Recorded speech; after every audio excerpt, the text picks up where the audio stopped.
Hey, what's going on, guys? It's Jack. I'm going to talk about a topic that I don't think has been discussed enough as we're, closing out Battle for Azeroth beta, and we had about a month and a half till the expansion comes out. And that is healer power creep. What is it? What we're experiencing, right now in terms of Legion, how it's going to be in the Battle for Azeroth pre-patch, and what we're experiencing right now in Battle for Azeroth beta, and probably what it's going to be like on live, right? Big thing with healer power creep is generally the ability for a healer to be able to top off the average health pool, going from 20% to 100%. How long it takes, the effort, the globals, whatever you want to call it, right? It's pretty common knowledge that things are going to slow down in terms of just you have less gear, you have less haste, and everything like that. But since I've been streaming a lot more Mythic Plus dungeons, I always get a lot of questions of like, wow, do your heals actually do nothing? Is like your class nerd tuned? But in reality, that's kind of just how it is. Healers early on in expansions take a very long time to be able to actually top off health pools, and in many ways that is why it's so dangerous early on as you're seeing these dungeons. Is like, yeah, we might have a little bit lower on the side of gear, around like 350-ish for a lot of dungeons. A lot of it is not going to change that much. Healers will still take a long time to be able to top off health pools, and it starts showing the natural progression of like an expansion cycle, right? Where many it's basically the mainstay of expansions is that because of how the scaling works, of how easily you're able to top off people's HP, they have to make content a lot more bursty, right? So going into like Mists of Pandaria, for example, right? The first, Stone Guard or any of the other bosses in Motion Vaults, right? Very light and lower damage, but when you start going into like Siege Raptor Black Fuse at the end of the expansion, if people were not topped off, you would just die to any kind of burst, right? That's probably the most extreme that we've kind of seen in at least recent history for WoW. But going into like Legion, for example, the most power creep that we kind of ended up seeing was around like Tomb of Sargeras, where people were starting to be able to just solo heal encounters. And in Taurus kind of brought us back where you're not quite able to solo heal encounters, and there is a potential negative side where the Pantheon trinkets are going to have less buffs to the rest of your DPS in order to actually get the bosses down more quickly, have the extra DPS to be able to pull off a solo heal type strategy.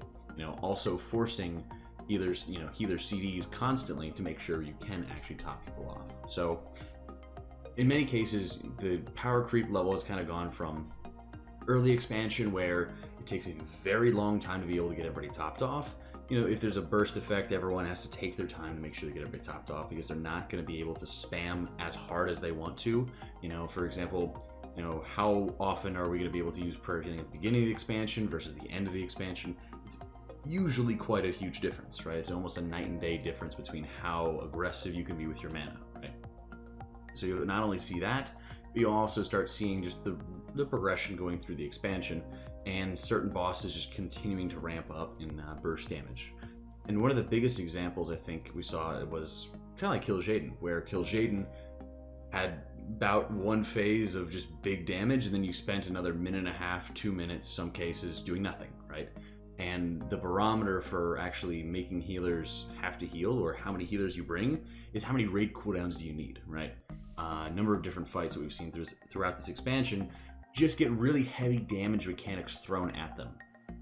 Make sure that you say, oh, well, you could heal most of the phase of this fight, kind of like Agrimar, for example, with 3 healers or maybe 2 healers if they're insane, but you have this intermission phase which deals crazy amounts of damage, so you need to have a huge pool of CDs to be able to run through, which only your healers can bring, right? And that's been the area where they're able to try to counter healer power creep by just making large mechanics that rely on raid cooldowns. If they didn't have raid cooldowns in the game, then you'd see some groups having very varying levels of, very polarizing levels, I should say, of healers in their group because they're able to get away with it because, again, if there's no raid mechanics, it's just about the skill of your healers to be able to keep everybody alive for long term. Now, what this means going into Battle for Azeroth is that there's going to be some difficulties, especially when you get started, right? Once the pre-patch ends, the pre-patch is usually the most insane time where everybody can top everybody off without a hitch. Going into Battle for Azeroth, though, this is where it's going to take a lot more time and, in many cases, preparation to be able to keep people alive and be able to actually take on these dungeons. And as we're going to go into dungeon guides a little bit later in this month, it's important to note, where those big dangers are and how best you prepare for them. Because right now we're running at, fortified, teeming, quaking. If we start going into, say, a Grievous or a Bursting, it's going to be incredibly difficult, and it will just kind of compound the issues that we've been seeing, and you'll probably be seeing as we're running through this dungeon. Very important to make sure you're watching out for, how much time I have to spend healing, and in many cases you're spending almost the entire dungeon healing people, making sure you're getting people topped off, maybe spending some time just begging people to actually eat mage food, eat the feast that we're dropping down. And that's something to kind of get used to, because an affix like Grievous, I think, will be extremely difficult going into this next expansion, because it does take such a long time to, get people topped off. And it's not just one healer. This is something that's going to be experienced by all the healers going into it. And one of the reasons why, certain kind of comeback mechanics like Twist of Fate, for example, for Discipline, will be so good going into dungeons early on. We're able to say, all right, when people are able to drop low, I have some kind of comeback mechanic that will actually allow, the extra oomph to be able to get people topped off. Going into Battle for Azeroth specifically, you want to be able to look at what I'm interested in seeing really is what they're going to do with Grievous and Bursting as we're kind of developing more of a serious look, I guess is the best way of saying it, at Mythic Plus. The design of the dungeons is built with competitive Mythic Plus in mind. They're adding seasons, they're adding extra support to it, they're adding a 4th affix, right? So the more that we actually start seeing these issues kind of compounding, that's where I kind of want to be seeing, how they're going to involve healer power creep, because while they've done an impressive job, like over the past couple expansions that I've been healing just playing the game, the difference between Mist of Pandaria end of the expansion and Legion end of the expansion is without a doubt night and day.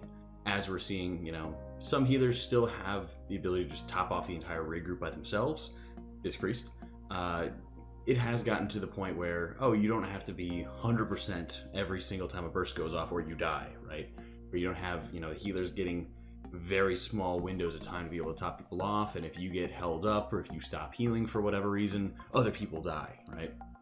That was one thing we've just seen many times in the past with how big the damage was, but it also was in relation to having, for example, like external cooldowns or raid type cooldowns or raid light cooldowns from like elemental shamans, and like Vampiric Aura or Vampiric Embrace was actually really good for Shadow Priest back then compared to how it is right now, right? So there's other little factors that can tie into it. The important thing I think is to look at how well you're going to be able to top off health pools, which early on in the expansion is going to be very much impaired, and expecting that, and also going in with the knowledge that, for example, tanks are not going to be self-sustainable.